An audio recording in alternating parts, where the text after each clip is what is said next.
vous avez cité le livre de Kounine, et je vais rapporter cette citation.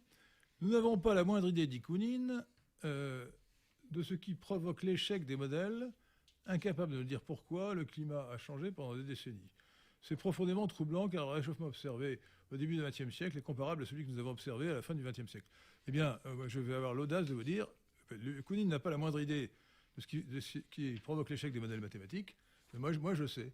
Je vais vous le dire, je sais. Ah bon, très bien. Et je vais vous expliquer. C'est une question épistémologique. Oui. C'est-à-dire que les modèles mathématiques sont incapables de rendre compte d'un phénomène trop complexe. Le grand mathématicien von Neumann avait dit donnez-moi, je crois que c'était 4 équations, je vous dessinerai un éléphant, 5 équations, je lui ferai bouger la trempe.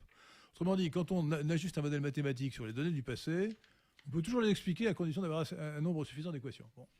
Et c'est pour ça que l'hypothèse ad hoc consistant à réintroduire les particules volcaniques ou autres pour expliquer le refroidissement des années 1950-1970 ou 1975 est très inquiétant. Ce n'est pas un cas particulier. Ce que nous disons là pour les modèles climatiques, c'est vrai aussi pour les modèles épidémiologiques, on l'a bien vu dans l'affaire du Covid. Hein, oui, alors ça, c'est pour les modèles économiques. On a prévu 400 000 morts. Attendez, mais le grand spécialiste des modèles mathématiques d'évolution des épidémies était, et toujours d'ailleurs, comment il s'appelle, Neil Ferguson, qui était considéré comme le pape, et qui professe toujours, d'ailleurs il a été réintégré après un petit scandale pendant le confinement, qui était donc le grand maître des modèles mathématiques sur la question. Il s'est toujours trompé, et on l'a quand même cru. Alors il est venu, il avait un élève à l'Institut Pasteur qui s'appelle Simon Cauchemet, et avec lui, ils ont eu tous les deux, en 2021, le prix Lysenko attribué par le Club de l'Horloge pour la qualité de leurs prévisions épidémiologiques. Donc Simon Cauchemet a apporté, en mars 2020, au président Macron, qui avait réuni son comité d'experts, il a apporté les prévisions catastrophiques de Neil Ferguson, disant « Si vous ne confinez pas, vous aurez 500 000 morts ». Bon. Alors c'est vrai qu'on a confiné, mais on n'a pas eu 500 000 morts, loin de là.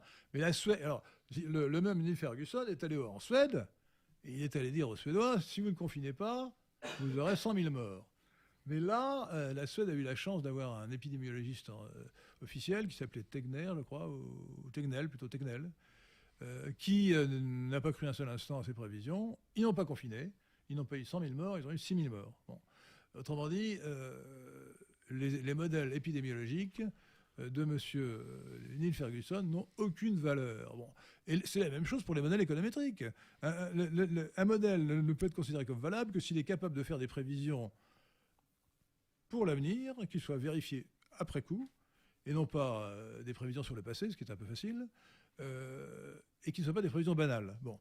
Donc moi je soutiens cette thèse épistémologique que les phénomènes complexes, vraiment complexes, comme une épidémie, comme le climat, comme l'économie, ne peuvent pas être modélisés mathématiquement. Oui, c'est-à-dire